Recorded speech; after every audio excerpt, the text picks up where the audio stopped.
Hello, hello, and welcome to What's the Big Idea, the only game show that goes, haha, what?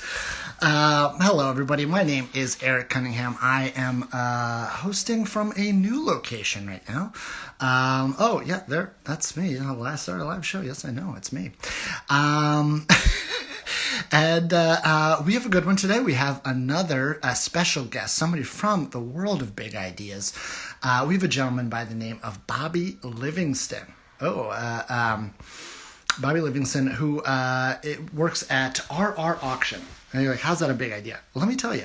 RR Auction sells all these collectibles from actual Apollo missions. Apollo missions, Mercury missions, all these things that feel so far away.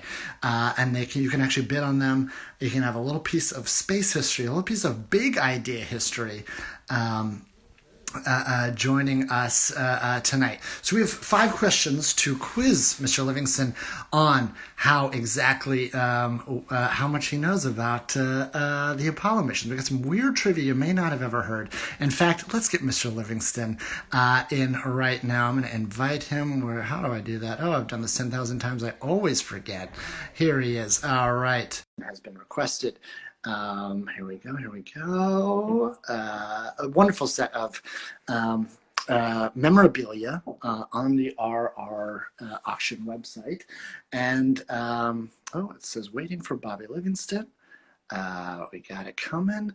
So in the meantime, I am broadcasting from my father-in-law's office. If you don't recognize the unfamiliar background. Waiting. Let's see, Bobby. How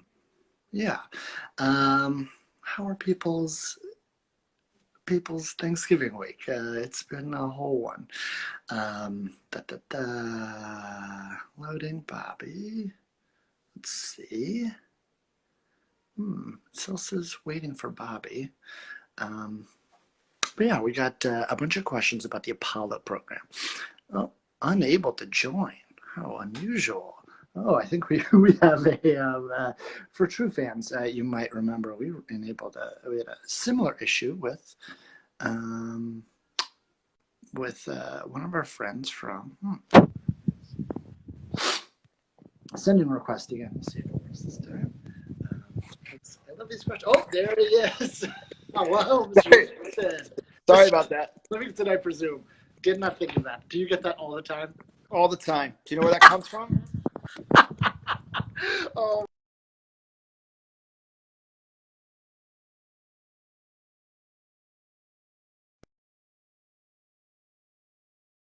You kind of froze. How about now? You can hear me?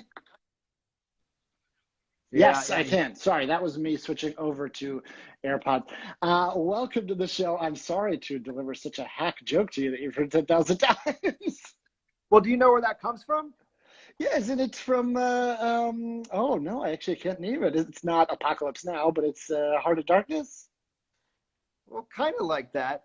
Yeah, The Times of London sent a reporter searching for Dr. Livingstone, who had disappeared into Africa, and he went searching for him, and he walked into a village, and there was in all his glory, Dr. Livingston. Said, oh, Dr. Livingston, I presume. So look at this. So we're 30 seconds into it. You've already impressed me with some trivia, but we're going to see how well you can do.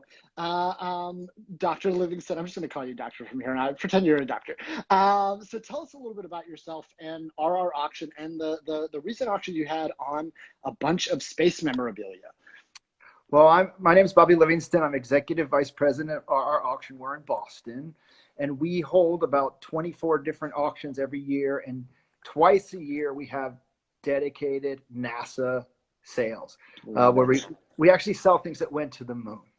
Yeah. So that's and brought back. I mean, the astronauts would take things with them, and they would bring them home, and they were like souvenirs. So we sell those things. I mean, that's incredible. That has been my lifelong dream. Was to go To to own space? some, well, to go to space first, but also I have a desk at home. All I want is something that has been to the moon, either originated there or been taken there and come back. That's all I really want. It's right up my alley. I was perusing the website this afternoon and I was like, oh no, this is going to be bad for me. But we will get to that in just a minute, because for now, we are going to quiz you on 5 things. Oh, actually, let me rotate this camera. We've got the quiz right here. We've got what's the big idea. This time it's animated. Look at that little squiggle go. Whoa. Very outer we space. I Futuristic. know, very futuristic. We have 5 questions for you on the Apollo missions specifically. I know your memorabilia is not just Apollo, but I wanted to narrow the scope. So yes, are you prepared to answer these 5 questions? If you do get stumped, you can always ask for help. They're going to be more silly than hard, so don't feel too intimidated. How do you feel about the Apollo missions? Is that an area of expertise or no? Well, I don't know if it's expertise. There's a lot bigger experts in my office, including Evan. So if I can phone a friend, if it goes badly, I will. But I'm sure we'll get through it. We'll get through it. I imagine Evan is like on call with a whiteboard right behind the camera. Feel free You bet he is. to use Evan.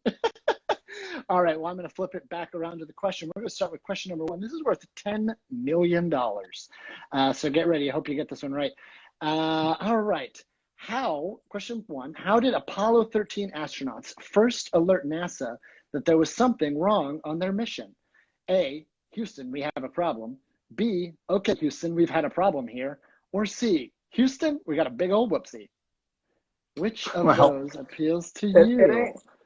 It's not a problem here. It ain't whoopsie. It's, Houston, we have a although they might have said whoopsie to themselves, so Oh, yeah.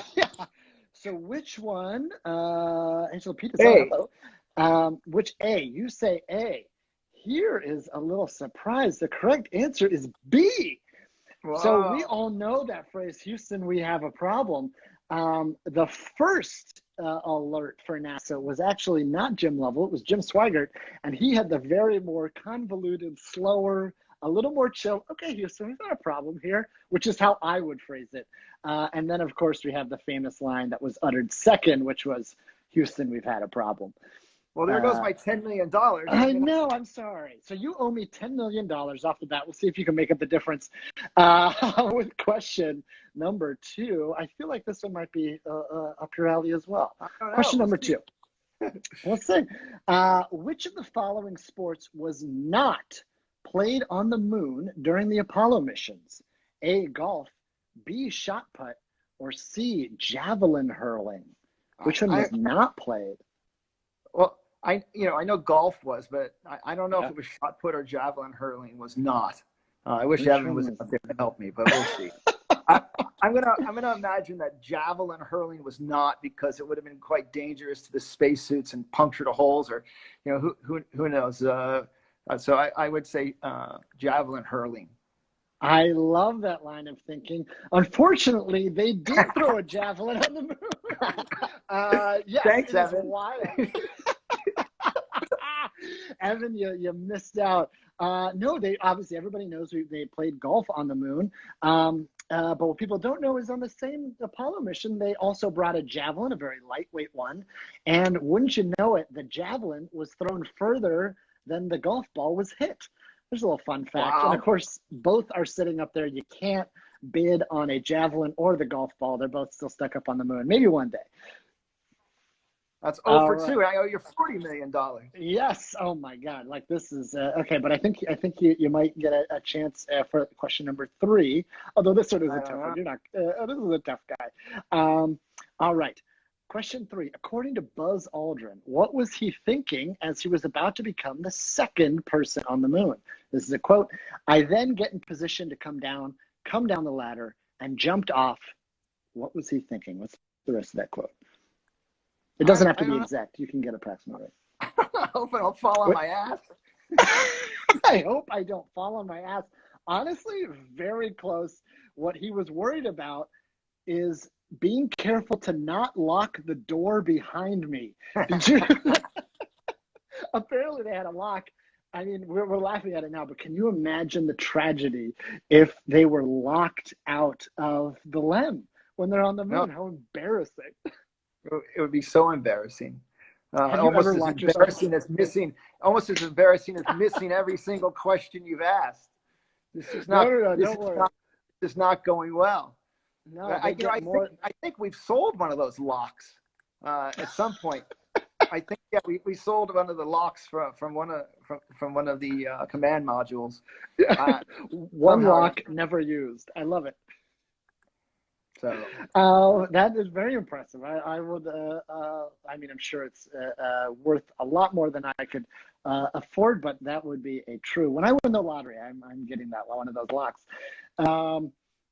All right. Geez, I revealed. Oh my God, I revealed too soon. So this fourth question, we have 5 questions. Fourth question, I present to you a scenario for a big idea related to the field that we're in.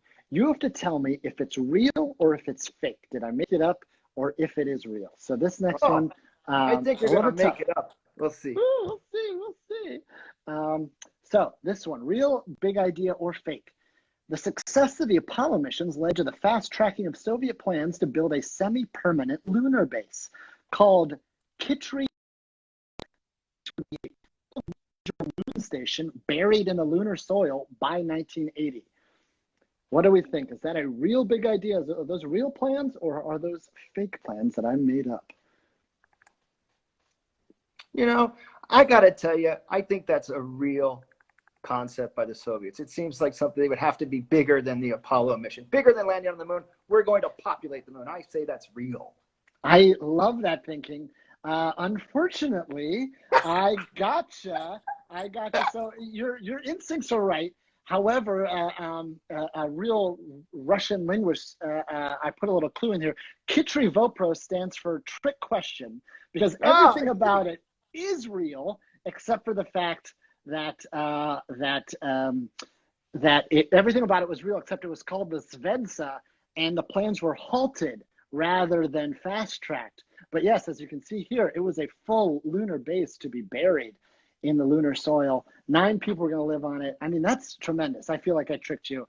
That's my fault. Well, I got the question right. They did build it. They did fast-track it. I mean, come on. Yes. Yeah, I will give you the spirit of the question. I'll give you $10 million for the spirit of the question. You are ahead by $10 million. 0 for 4. 0 for 4. Come on. Number 5. Hello, Dan Glass. How you doing? I have a feeling you're going to get this next question correct. I'm going to flip it back around to the question. This is our last question. Despite being ingrained in the national psyche, the Apollo and Mercury missions can feel so distant. As we celebrate 50 plus years since the moon landing, what is one auction house doing to make the space program more tactile? One auction house. What are they doing to make the space program more tactile? Gee, I don't know. This is a tough one. This is worth $20 billion. You know, one of the things that's marvelous is like holding things in your hand that went to the moon. You know, actually selling things to people that can buy things that went to the moon. How else do I make it tactile? You know what? You just got that question correct. Congratulations. You have won. What's the big idea? So I got this from your website. This is a signed photo of from Mission Control, Gene Kranz, personal hero. He was Ed Harris in Apollo 13, if any of you are all Apollo 13 fans. Bobby, tell me about the other. We've sold his auction just happened. Yeah. We sold Gene Kranz's vest that he wore during Apollo 11, which is really cool. And we've sold a lot of things for him. The original vest, the Apollo 11 one? One of them. I think it was 11. And we also sold his big Mission Control book that's on his desk that he was reading back to Neil Armstrong and Buzz Aldrin when they're landing on the moon. So I might not have known what Buzz said when he was, about locking the door, but I knew the guy that could get him back in if he did lock it. That would have been Gene Kranz. So there you go. Gene Kranz. No, so I know you said you hold them twice a year, but also you have memorabilia and collectibles online throughout. I was doing a little virtual shopping this afternoon. What else? What kind of things can people check out on RR Auction? Well, not only do we do NASA themed sales, we've been doing Apple computers, and we have an Apple One that we're selling in December, which is magnificent because it still works. There was only about 100 of those made, and they made them in Steve Jobs' garage. So this is one of those. It's just a board, and they came in little simple white boxes, and none of these boxes exist except for 3 of them. And we've got one of the this particular Apple One still has its box, and Wozniak has actually autographed it. So it's a great thing. It's really cool. And you know, Steve Jobs was a very reluctant signer of autographs, so we've got some Steve Jobs signed material. So that's magnificent. And then, you know, we've got civil rights activists and presidents and astronauts and Einstein. You know, we have a little bit of everybody. So, you know, go to the website. What is your personal favorite thing? I mean, I assume every once in a while you partake and you bid on some items. What is your personal favorite thing you've gotten on one of your auctions? Well, I got to tell Or are you, you forbidden? We just had a big Bob Dylan sale this on Thursday, and I'm a big Bob Dylan fan. So we had handwritten letters that he wrote to a good friend of his in Minneapolis in 1962, 63, and 64. So I really enjoyed that. It's probably my favorite currently. In one of the letters, he mentions meeting the Beatles. Basically, he says, John Lennon's groovy, so is Ringo. You know, so it's that's a first name basis probably one of my Ringo, favorites. man. But one of the cool things is that we're always selling different things every month, one of a kind items. So you go on to the next, and you have to learn more, and you learn more and learn more, and so it's fascinating. I learned several things from you today. So there you go. You know, that I didn't know. So it's great. Well, I hope you use some of your $20 billion that you earned tonight to get some more Dylan memorabilia. Get some, get the golf clubs, get some everything. Get Gene Grant's his whole wardrobe with your $20 billion. You got plenty to spare. Congratulations. The check's on the moon. Good luck. And where can people go to find the website for our auction? Is I just Googled it. What was it? rrauction.com. Check it out. There's a lot of very cool stuff on rrauction.com. Thank you very much, Bobby Livingston. Yeah, thank you. Talk to you soon. Bye.